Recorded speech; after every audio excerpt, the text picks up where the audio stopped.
دوسرے نمبر پر ہم رابطہ مدارس عربیہ کے مشکور اور ممنون ہیں کہ ان کی مساعی، ان کی کوششوں سے یہ موقع ہمیں فراہم ہوا، میسر آیا۔ تیسری بات، آپ حضرات سے میں بڑے صاف لفظوں میں کہنا چاہتا ہوں کہ میں اپنے کو اس کام کا اہل نہیں سمجھتا کہ میں آپ جیسے تجربے کار اور علمی تباہر رکھنے والی شخصیات کے سامنے اپنے ناقص تجربات اور ناقص علم کی بنا پر کچھ باتیں عرض کروں۔ اس میں کوئی تصنع اور تکلف نہیں ہے، بہت ہی صاف لفظوں میں یہ بات کہہ رہا ہوں، لیکن مجبوری ہے۔ حضرت صدر اجلاس دارالعلوم زکریا کے محتمم صاحب کی دعوت پر حضرت رابطہ مدارس اسلامیہ کے کل ہند صدر اور دارالعلوم دیوبند کے محتمم مشیخ الحدیث میرے مرشد گرامی حضرت محتمم صاحب مفتی ابوالقاسم صاحب نعمانی رحمۃ اللہ کا ان کا حکم ہوا کہ تمہیں وہاں جانا ہے، لہذا الامر فوق الطلب کے تحت حاضر ہوا اور یہاں آپ حضرات کے سامنے بیٹھا۔ حضرات، ہم لوگ جو تدریس سے وابستہ ہیں، بالخصوص عربی درجات کی تدریس سے وابستہ ہیں، ہم لوگوں کے اوپر پوری قوم کا مستقبل موقوف ہے۔ ہم لوگ اگر مثبت قدم اٹھائیں، مثبت کردار ادا کریں تو قوم کا مستقبل روشن اور تابناک ہو جاتا ہے، اور اگر سوء اتفاق اساتذہ نظام، ہمارے رفقائے کار اگر مثبت کردار کے بجائے منفی کردار نبھانے لگیں تو مستقبل قوم کا تابناک اور روشن ہونے کے بجائے تاریک ہو جائے گا۔ آپ بہت حساس ذی علم شخصیات ہیں، آپ قوم کے معمار ہیں، آپ مردم ساز افراد نہیں انجمن ہیں۔ آپ اپنے آپ کو پہچانیے، اپنے مرتبے کو پہچانیے۔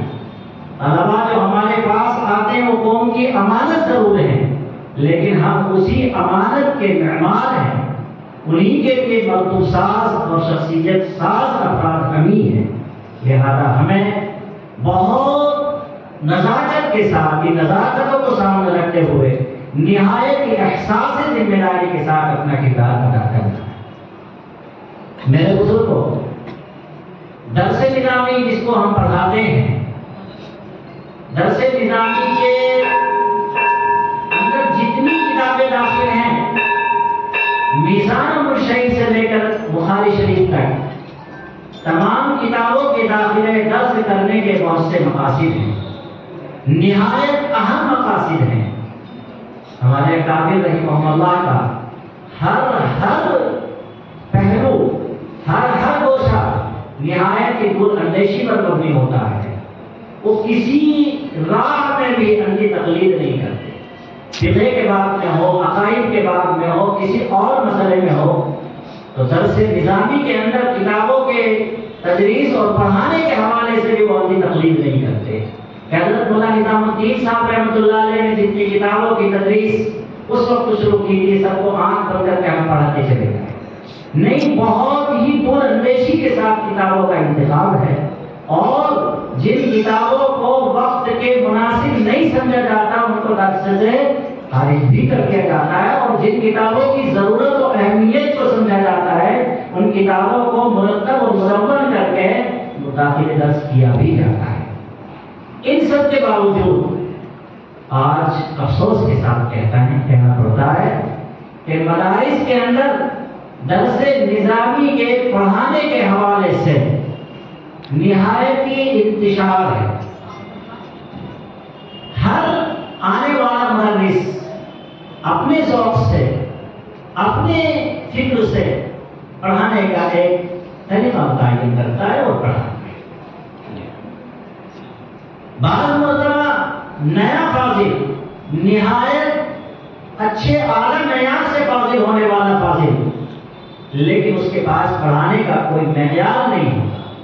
اسے یاد نہیں اس نے اساتذہ سے کس معیار سے یہ کتابیں پڑھی تھی، لہٰذا وہ اپنے ذوق سے ایک معیار طے کرتا ہے اور پڑھاتا ہے جس میں ہمارے نونہال بچوں کا بہت سا وقت ضائع ہوتا ہے. واقعی سنا تھا، حضرت تھانوی رحمۃ اللہ علیہ کے زمانے کا واقعہ لکھا ہوا ہے. حضرت تھانوی رحمۃ اللہ علیہ گزر رہے ہیں، ایک استاد میزان و منشئ پڑھا رہے ہیں. میزان و منشئ کے اندر الف لام کی 4 قسمیں یاد کرا رہے ہیں. الف لام اہل ذہنی، الف لام اہل ذاتی، الف لام انجیز، الف لام استقرار. حضرت گزر گئے، بعد میں استاد کو بلا کر کے تنبیہ فرمائی، اللہ کے بندو میزان والے بچوں کا الف لام کی قسموں سے کیا لینا ہے؟ وجہ یہی ہے، پہلے اب آپ کے دماغ میں یہ بات آئے گی کہ یہ تو پہلے سے ہوتا چلا آ رہا ہے، ہمارے اکابر بھی اسی طریقے سے پڑھاتے چلے اپنے ذوق سے. نہیں، پہلے اور اب میں فرق آیا ہے. پہلے عجیب و غریب بات تھی کہ طلبہ جہاں اپنے اساتذہ سے علم سیکھا کرتے تھے وہیں اس علم کو سکھانے کا انداز بھی سیکھا کرتے تھے.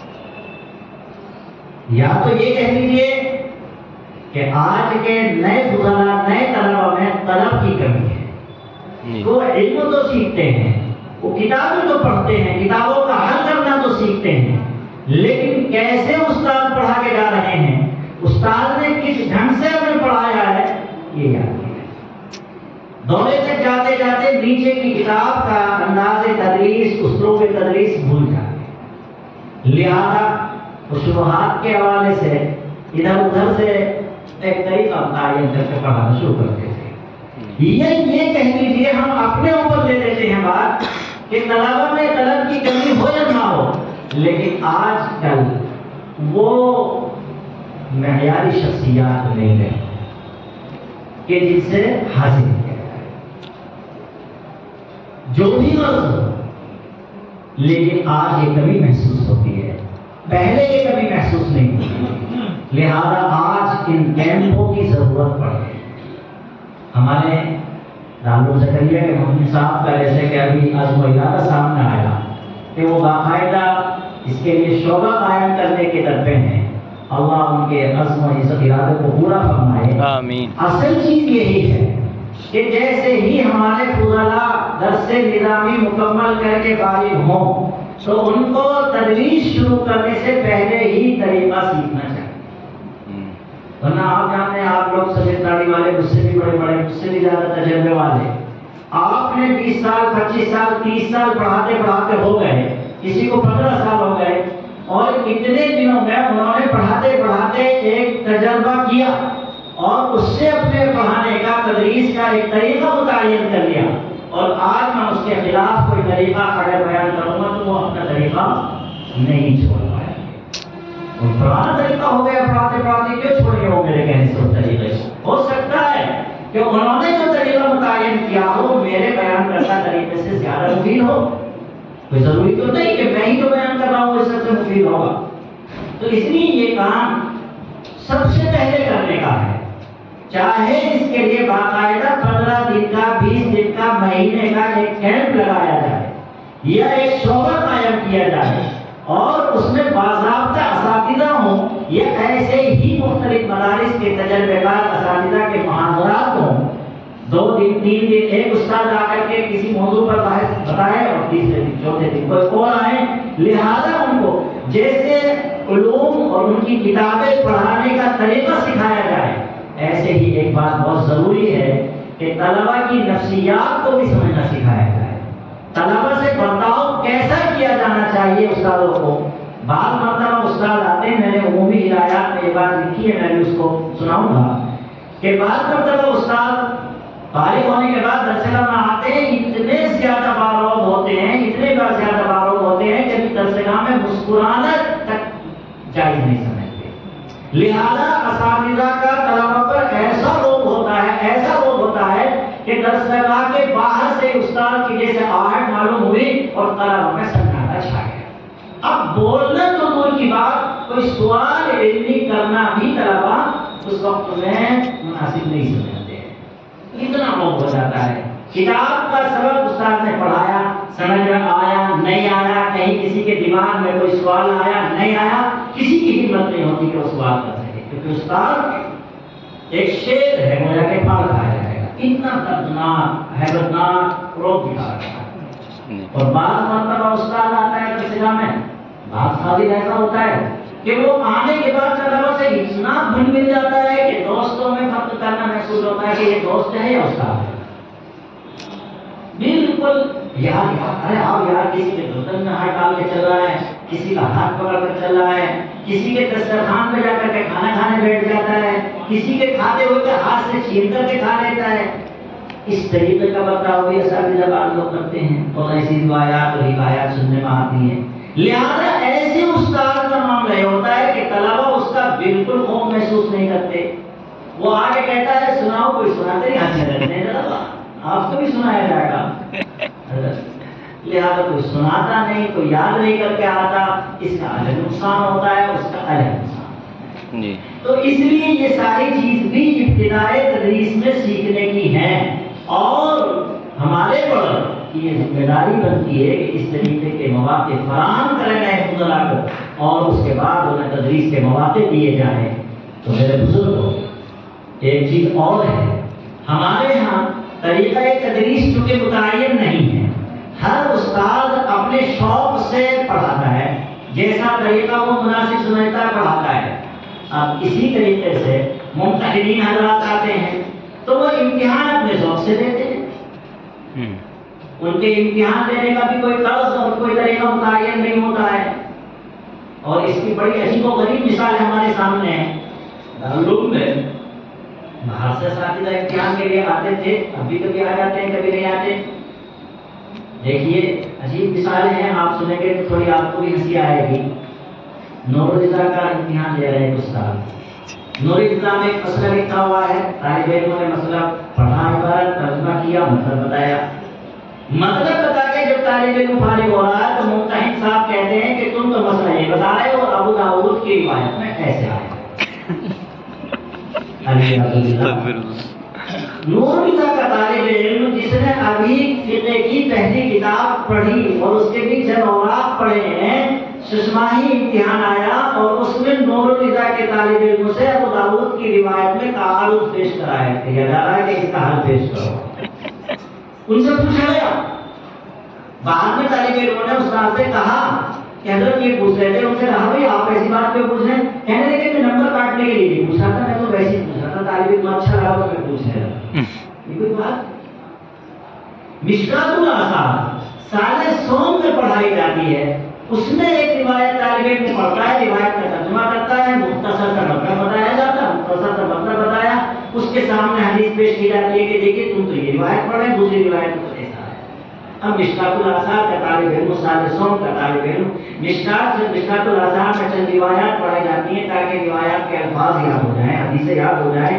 لیکن اس سے ممتحن حضرات کیا پوچھ رہے ہیں؟ روایات کا تعارض پیش پوچھ رہے ہیں. حالانکہ وہ مشکات شریف میں بھی مشکل پڑ جاتا ہے مشکات الاثار کو دوسری بات. ایک طالب علم القراءۃ الواقعہ یا نفحۃ الادب، ان دونوں میں سے کسی کا امتحان دے رہا ہے. استاد منطقی ذہن کا ہے، پوچھتا ہے کون سا کلیہ ہے؟ اب بتاؤ نفحۃ الادب میں یا القراءۃ الواقعہ میں منطق پڑھائی جاتی ہے، اس سے تو جملے بنوائے جاتے ہیں. آپ اردو بولیے، عربی کا جملہ بنوائیے، عربی پڑھ کر کے اس کا ترجمہ کرائیے، آپ تنوین سے متعلق سوال کیجیے، عبارت بنوا کر کے اس کا ترجمہ کیجیے. یہ اصل اس کا موضوع ہے، آپ موضوع سے متعلق کوئی بات نہیں کرتے ہیں اور معلوم کر رہے ہیں اس سے قضیہ. کون سا قضیہ بن گیا یہ آپ بتائیے، قضیہ بتا دیجیے، قضیہ ہوا گیا کے سوال. تو ممتحن حضرات اپنے ذوق سے امتحان لے رہے ہیں، استاد اپنے ذوق سے پڑھا رہے ہیں.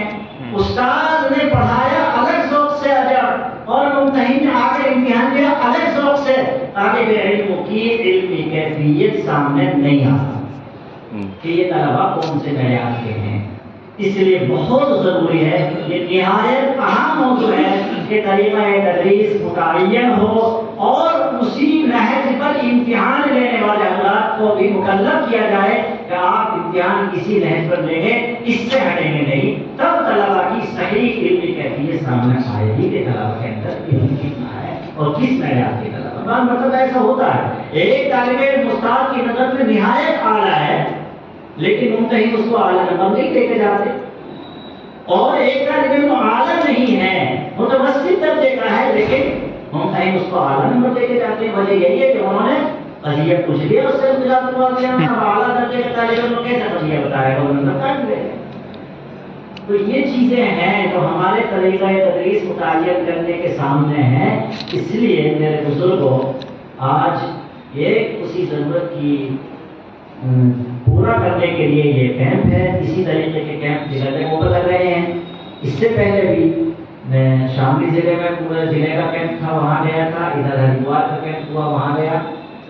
لیکن عجیب بات یہ ہوتی ہے تھوڑی سی کہ مجھے کل 6 گھنٹے میں اس کی اطلاع ہوئی، وہاں دونوں جگہوں پر، بلکہ شاملی ضلع میں تو کئی دن پہلے اطلاع ہو گئی تھی، تو مجھے جو کچھ کہنا تھا سارا میں نے ٹائپ کیا، کرایا کمپیوٹر سے اور سب کی فائلوں میں ایک رکھوایا، تاکہ یہاں سے جانے کے بعد بھی میری کہی ہوئی باتیں ان کے سامنے رہیں اور وہ اس کا اعادہ کر سکتے ہوں، دیکھ سکتے ہوں۔ ہریدوار والوں نے بھی ایک دن پہلے بتایا، لیکن انہوں نے چند کتابیں متعین کر کے دی تھی کہ یہ 4 کتابوں پر آپ نے بحث کرنی ہے صرف، تو ان 4 کتابوں کو میں نے رات میں ان کے مطابق کچھ ہدایات لکھی اور صبح کو وہاں جا کر کے کنفیوز کرائی۔ دوپہر کے بعد میرا نمبر تھا، دوپہر سے پہلے کسی کا تھا، تو وہاں پر بھی لوگوں کے ہاتھ میں آ گئی تھی، لیکن یہاں تو معلوم یہ ہوا حضرت محمد صاحب نے فرمایا کہ آپ ہی صرف ہیں آدمی کی سال اول سے سال سوم تک کی کمائیں، تو یہاں تو کتابوں سے متعلق تفصیلی کوئی بات بھی میں نہیں لکھ سکتا۔ عمومی ہدایات ہیں جو پہلے سے میں نے لکھ رکھی ہیں، وہ عمومی ہدایات آپ لوگوں کے سامنے میں سنا دیتا ہوں جو سبھی کے لیے ضروری ہیں، اور پھر فنون سے متعلق چند باتیں میں نے رات لکھی ہیں، ان کو آپ لوگوں کے سامنے پیش کرتا ہوں۔ بہت سماعت کرنا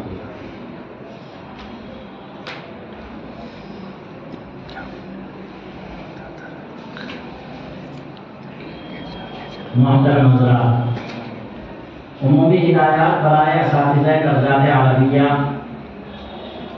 کتابوں کے طریقہ تدریس کی تفصیل سے قبل کچھ عمومی ہدایات ملاحظہ فرمائیں۔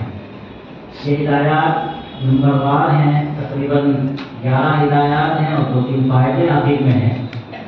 یہ بہت ہی ضروری میری سمجھ میں ہے، آپ لوگ غور فرمائیں۔ نمبر 1 تو ابھی مفتی بابر صاحب نے ایک بات سب سے پہلے جو کہی تھی وہ سبھی کے لیے ضروری ہے، انہوں نے کہا حفظ قرآن پڑھانے والوں کے لیے نہیں، حفظ نہیں، ہر مسلمان کے ہر عمل کے لیے ضروری ہے اخلاص۔ اخلاص سے نیت سے مسلمان کا ہر عمل ہونا چاہیے، وہ حفظ پڑھانا ہو، درجات عالمی کی کتابیں پڑھانی ہو، اپنی عبادات کو انجام دینا ہو یا اور کوئی بھی عمل کرنا ہو، مسلمان کا ہر عمل اخلاص نیت کے ساتھ ہونا چاہیے۔ اس پر میں کہتا ہوں کہ وہ ہمارے لیے بھی بہت ضروری ہے۔ دوسرے نمبر پر پھر آ جائے گی اصلاح تربیت۔